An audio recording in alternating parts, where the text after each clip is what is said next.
watching Primetime. I'm Tamanna Inamdar. And my name is Ayush Shalavadi. Let's have a look at today's headlines. YSR Congress will move a no-confidence motion against the NDA government in Parliament tomorrow for not giving special category status to Andhra Pradesh. TDP says it will back the motion, whoever brings it. The Indian government is mulling barring 91 willful defaulters from leaving the country. That's a Bloomberg Exclusive.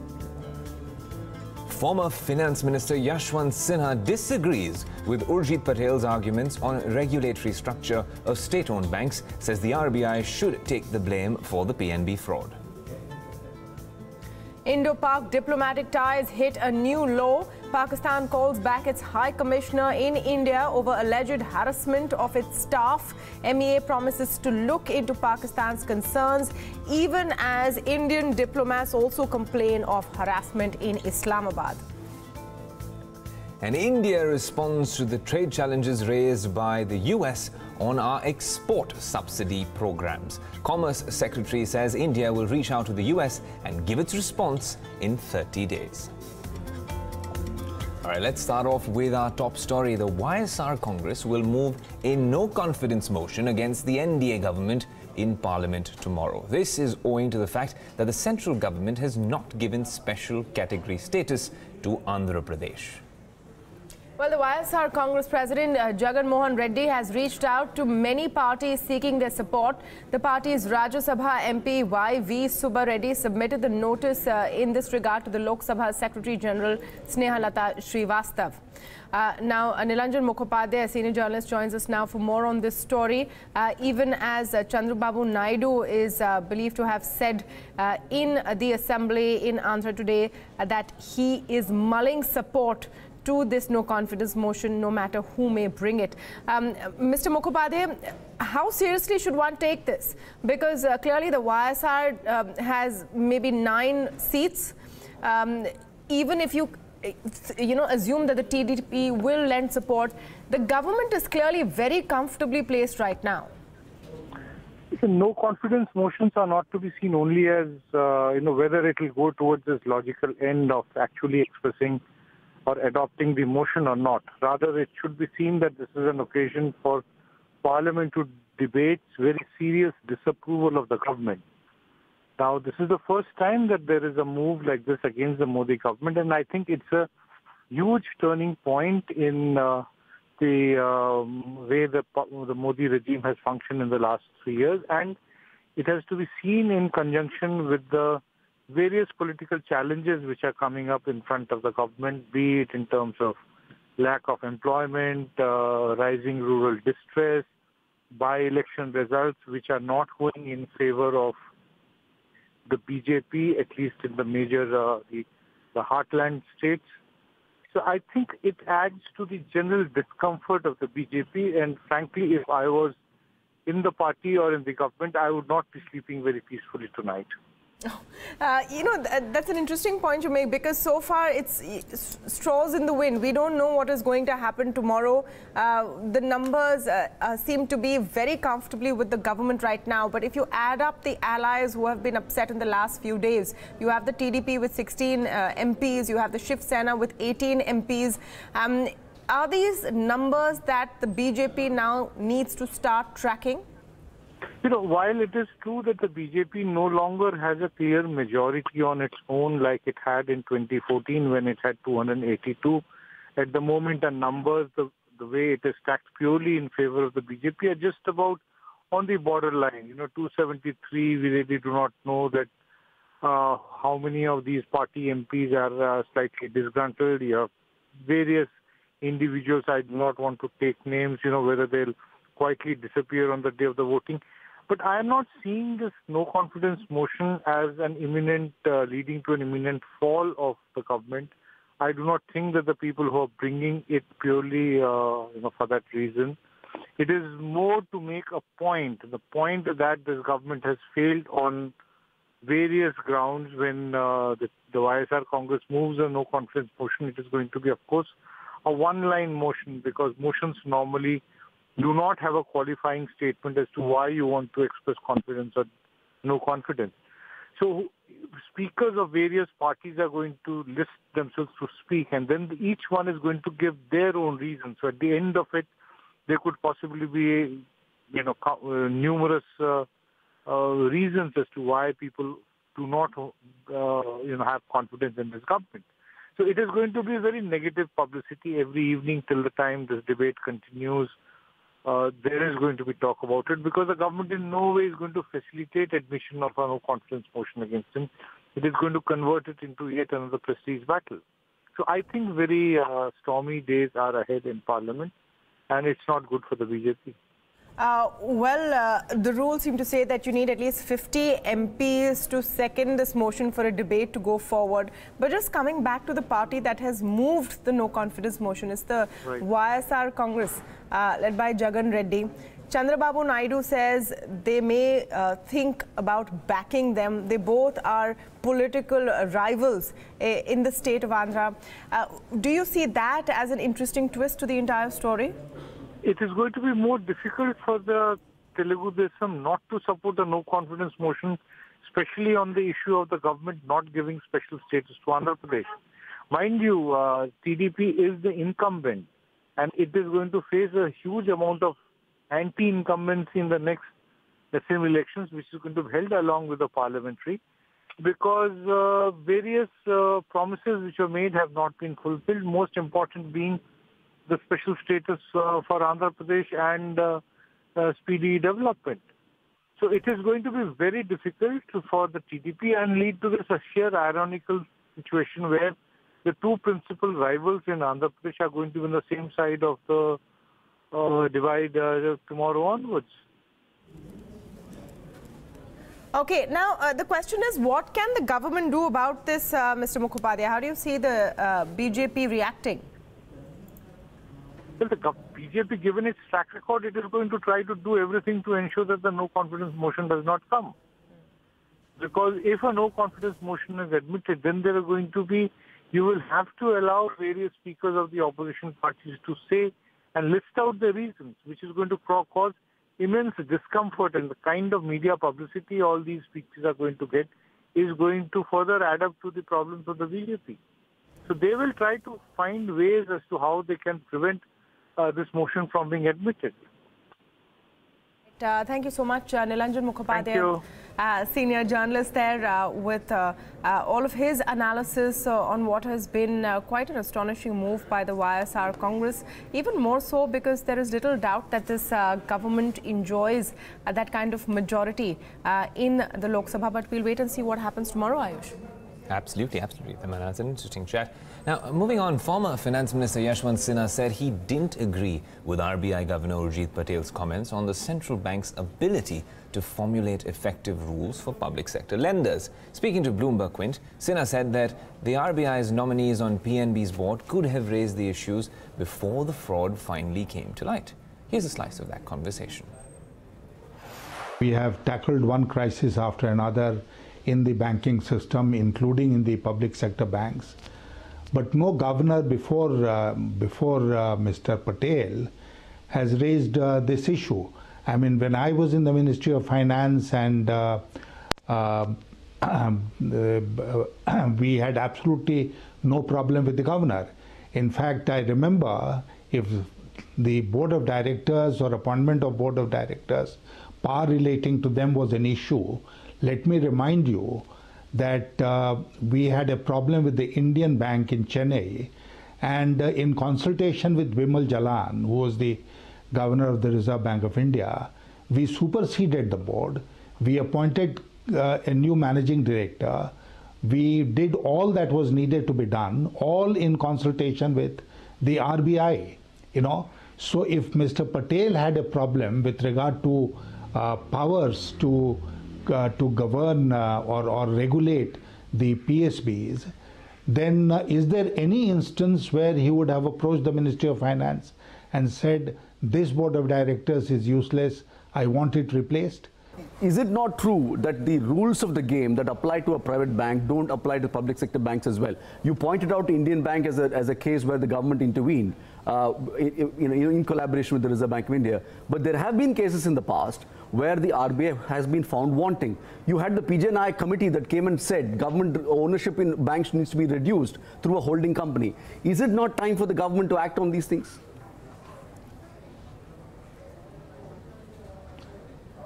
Let me tell you, I am firmly of the view that ownership of the bank does not really matter as far as regulation of the banking sector is concerned.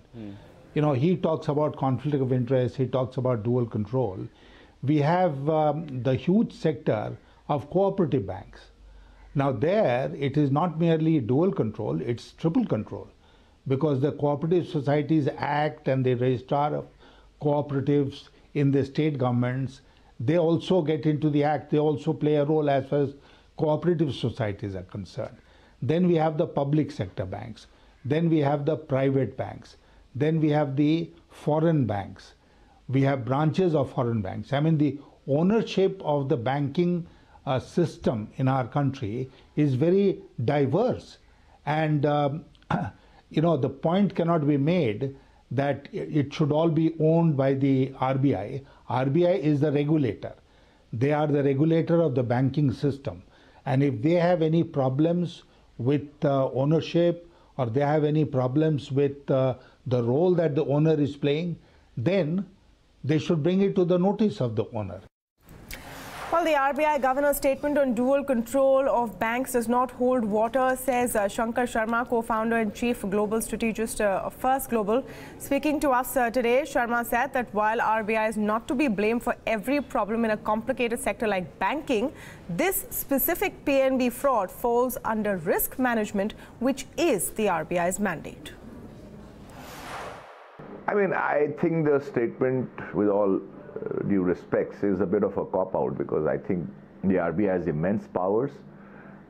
Yes, there is a shareholder, which is the government of India, but the shareholder doesn't decide on risk management policies and accounting policies and disclosure policies of banks, and that's exactly where the problem lies. The main shareholder decides on appointments. Yes, it decides on some working procedures. But the risk management is where we have seen these failures. That's to be decided by the Reserve Bank of India. So yeah, you can say that there is a dual control, but effectively the risk management part of it is given to the Reserve Bank of India. I'm not saying the RBI is necessarily to blame for every problem. I mean, I'm not making that case.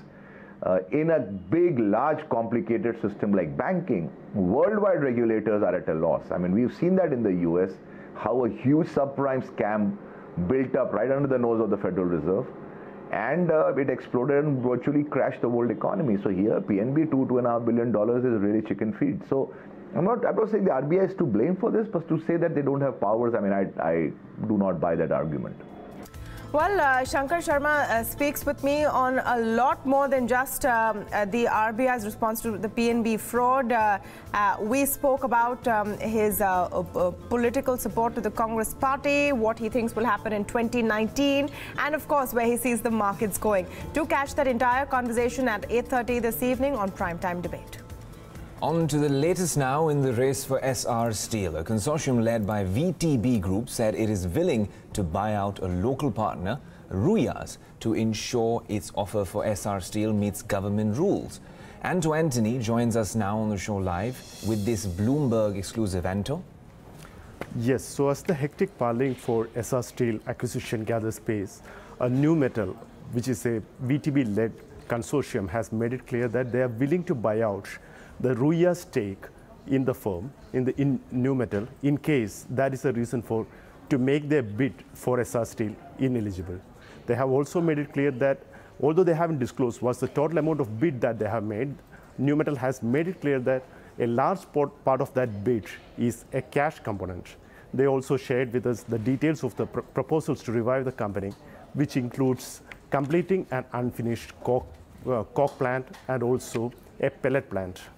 They also have put out concrete plans regarding how to increase the capacity from the current 60% to 100% for the plant. So it remains to be seen how this will pan out, but by April 29, we should have a clear-cut picture in place. Back to you. All right, thank you so much for that. That's a Bloomberg exclusive. Now moving on, the US has launched a trade challenge against almost all of India's export subsidy programs at the World Trade Organization. It has argued that all the programs give Indian companies an unfair advantage. This comes after President Donald Trump threatened retaliatory duties on countries that export more to the U.S. than they import from it. According to U.S. trade representatives, Indian programs, including the Merchandise Exports from India scheme, the Export-Oriented Unit scheme, and the Electronics Hardware Technology Park scheme, are the ones covered in the trade challenge launched by the U.S. They also said that India's export subsidy programs harm American workers by creating an uneven playing field. Now, Commerce Secretary of India, Rita Teotia, has said that India will engage in talks over the subsidy issue with the US. She also said that India will respond in 60 days on charges made by the United States. Now, to discuss this story further, we're joined by Jayant Dasgupta, former India ambassador to the WTO. Mr. Dasgupta, really appreciate you joining us on Bloomberg Quint. Mr. Dasgupta, I'd like to get your take on this particular story, considering what the USTR has said in this case and considering the trade ties between India and the US. Now, we've seen Donald Trump's announcements when it comes to China, and there was this talk of a trade war between the US and China that was perhaps beginning. Could we say that they're shifting focus to India? And also, do you think some of the things that they've mentioned in this USTR report, are they justified? First of all, I think we should not be talking of a trade war, and especially between the US and India, which India enjoys a special relationship with the US, and it is one of our largest markets. So that, I think, should be set aside. The second point is that under the WTO, there is an agreement on subsidies, and that agreement allowed developing countries to carry on with export subsidies which were contingent on making exports, up to a limit. That is, countries which had a gross national income per capita of less than $1,000 per annum, they were allowed to carry on with providing prohibited export subsidies, calculated at 1990 figures. Now, India has exceeded that limit of $1,000 per annum per capita in 3 consecutive years, 2013, 14, and 15. And the WTO notified this in 2017. So according to the WTO rules, we are not eligible to provide prohibited export subsidies. Now, whether the subsidies which the US has mentioned in its consultation request, they form under this category or not, that is open to doubt, that is open to arguments. And the consultations have to be concluded within 30 days of the receipt of a request. Because in the case of subsidies, the subsidies agreement, there is an accelerated process for dispute settlement. So various questions have to be gone into. And if parts of the export subsidy schemes or incentive schemes that India has, if they are found to be subsidizing in a WTO inconsistent manner, then they will have to be changed. Should we take solace from the fact that the United States has routed this, claim through the WTO? Because we're talking about this in the times of Trump, who often makes statements or even tweets out his decisions or his government's decisions on trade. He's talked about retaliatory measures just about a week ago. How do you see this move in that context? We have to just take a step back. Many of these schemes, though permitted for India earlier, were getting countervailed by the US, the European Union, and various other countries where our exports were going. So in any case, they had the discretion to countervail them as long as we were below the $1,000 per annum ceiling. Once we have crossed that ceiling, they are prohibited now. So that is the difference. So we have to look at the whole issue once again. And I think it is a kind of a wake-up call for us as well. We have to modify our schemes to make them WTO consistent if they are proved to be export subsidizing in contravention of the WTO. Mr. Dasgupta, can you explain to us how this entire story now will move further through the right processes within the WTO? The United States, of course, has made this complaint of sorts. How will India now take this forward? India has 30 days within which to respond, according to Article 4 of the Agreement on Subsidies and Countervailing Measures. And if a suitable negotiated settlement or successful consultation does not take place, then the US will be within its rights to take it to the dispute settlement body of the WTO, which will then set up a panel. And once the panel is set up, it will have to give its report within 60 days. And again, once the panel report comes out and there is an appeal, the appeal will have to be disposed of within 30 days by the appellate body, because as I mentioned, there is an accelerated process for disputes relating to prohibited subsidies. And again, there is no reasonable period of time provided if a particular side loses, which is alleged to have been giving prohibited subsidies. It loses at the appellate body stage. It will have to bring its measures into conformity, that is, drop the offending schemes immediately. That is the kind of thing which we are looking at. In case the US's contentions are upheld by the panel and later on by the appellate body, we are looking at something like 6 months within which we will probably face some problems. Some of our export subsidy schemes. Mr. Dasgupta, as a very quick last question, I want your take on this. Considering the US with its recent announcements when it comes to China and now with India as well, and this protectionist stance that it's been taking globally, do you think does this augur well for international trade and international relations? As long as the US has, it has reposed trust in the WTO and its dispute settlement body, that is a good sign.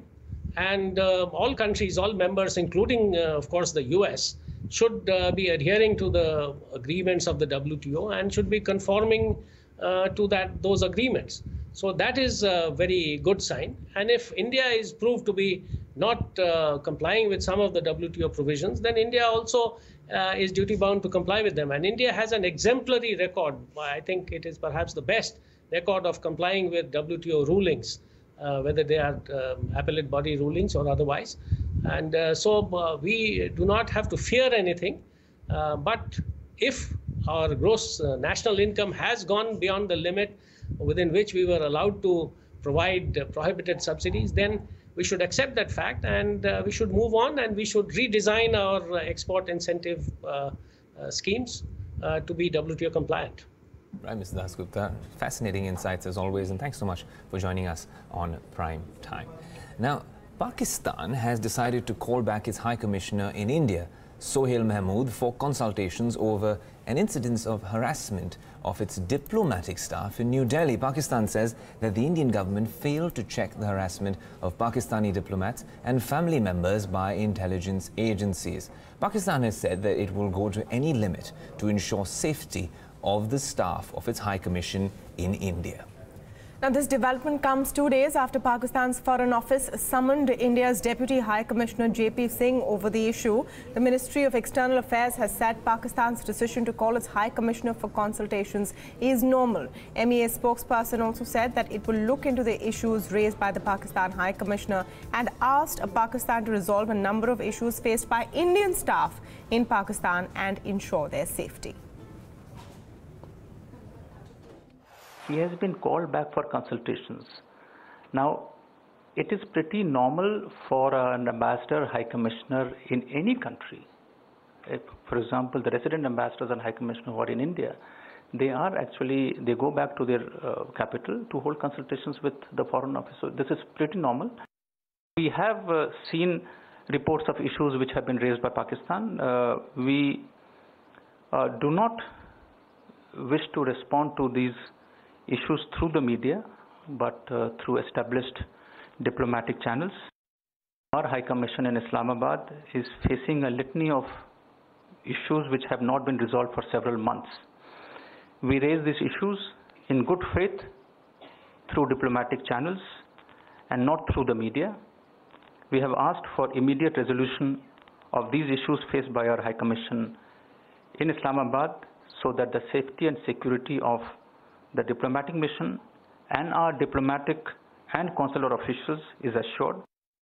Well, it's important to look at the story in its entirety. It has come to a situation where serving diplomats in India and Pakistan are complaining of mistreatment on either side.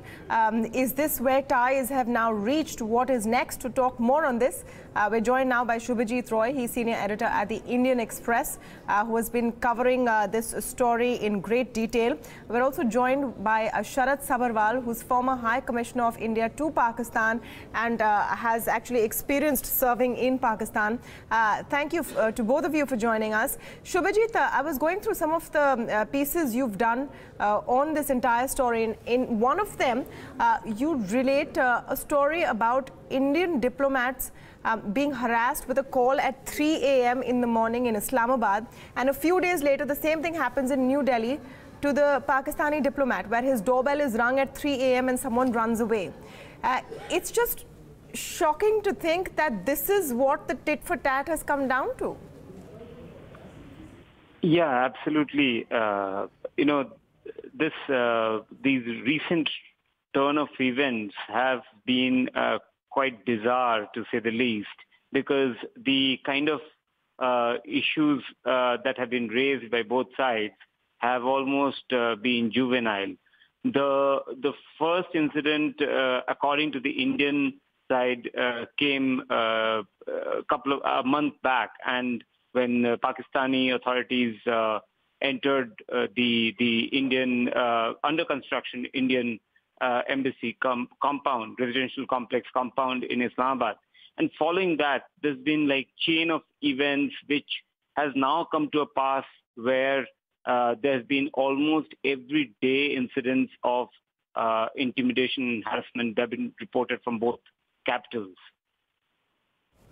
Right, Shubhajit. I think it's some interesting coverage as well, and I want to bring in Sharath Sabharwal into the conversation. Mr. Sabharwal, thank you so much for joining us on Bloomberg. Quinn, as Tamanna was mentioning, and as as Shubhajit was mentioning as well, these instances of ringing the doorbells and in the middle of the night, or not offering club memberships in some of these cities, is it a sad sign that, well, it's come down to this, and it's come down to this sort of petty sort of politics?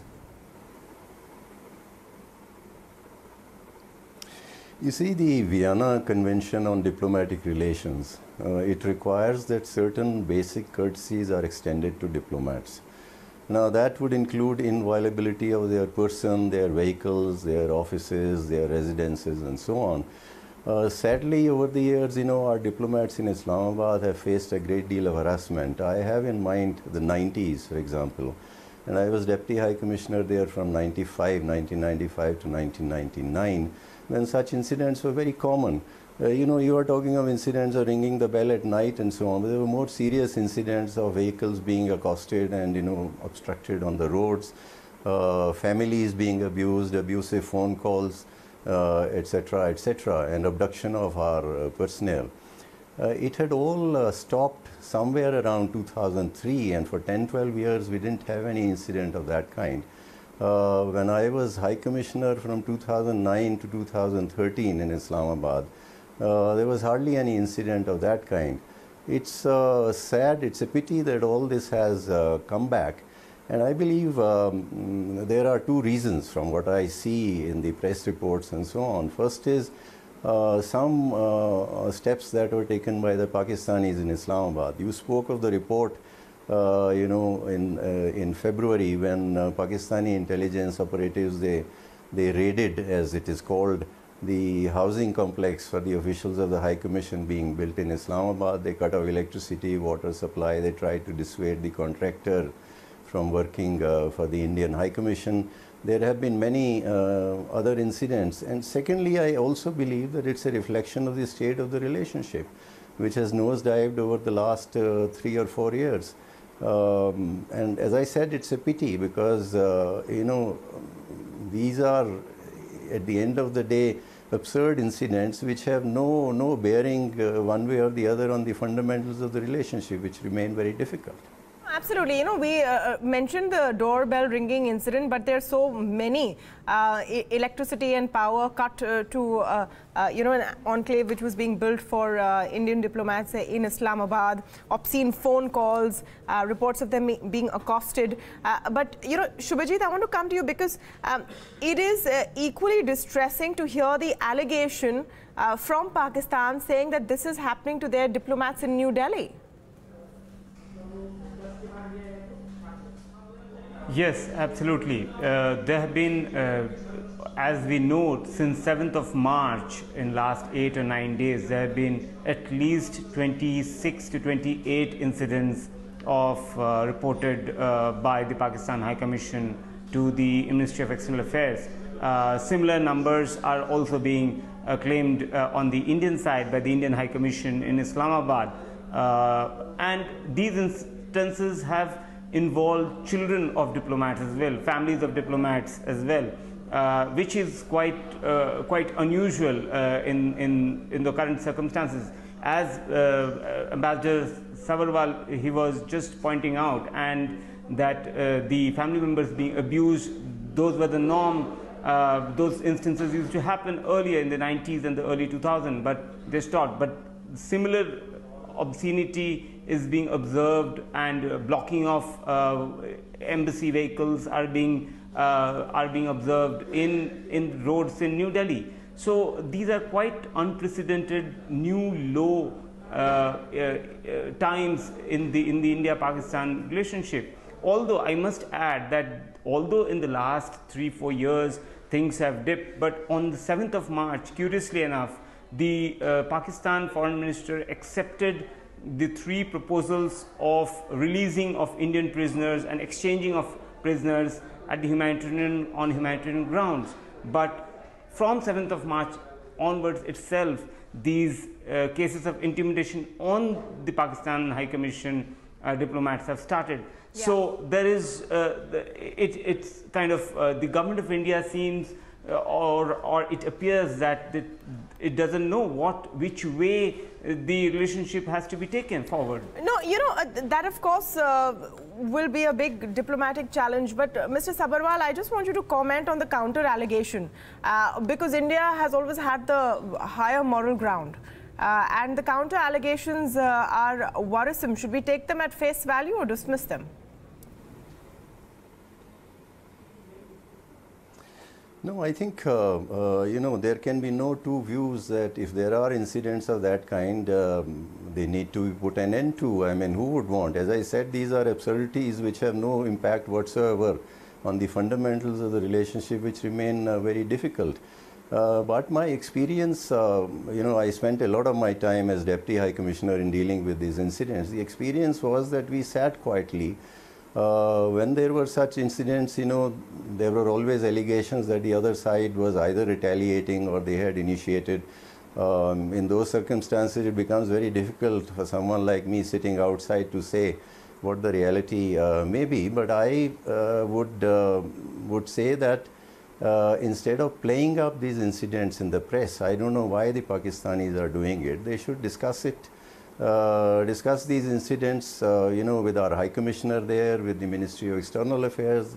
Apparently, there are some contacts that have been there, and come to an agreement and a pledge to restore normalcy to the functioning of diplomats. That's the way out, I think. But when you're going through a difficult phase of relationship, when these kind of incidents happen, there are always allegations and counter allegations. Right, Mr. Sabarwal, you mentioned how it was when you were out there, but I just wanted to get your take on one last thing to wrap up this conversation. We're talking about this being persistent and perhaps, bordering on harassment. But if this continues, if this persists, would you say that this calls for ministerial level intervention?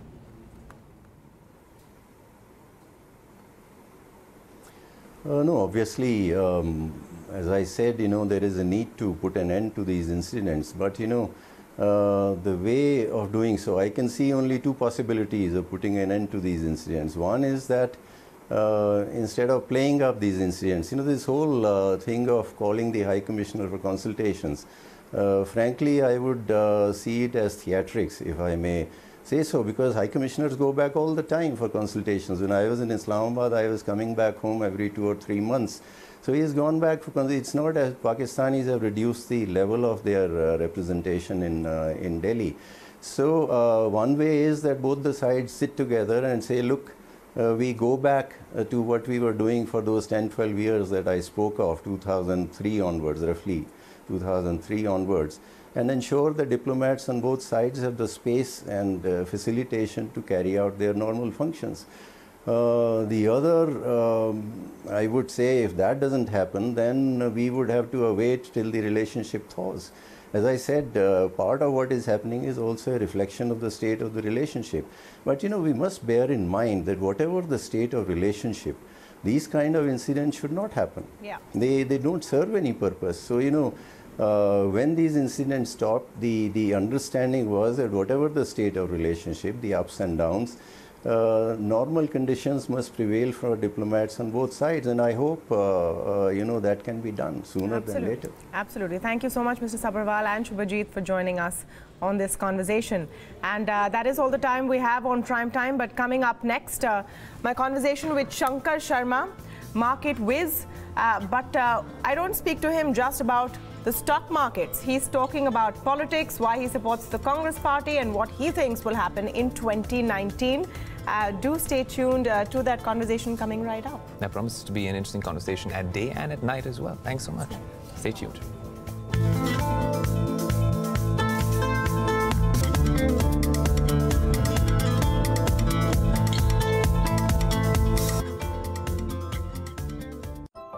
Where there is life,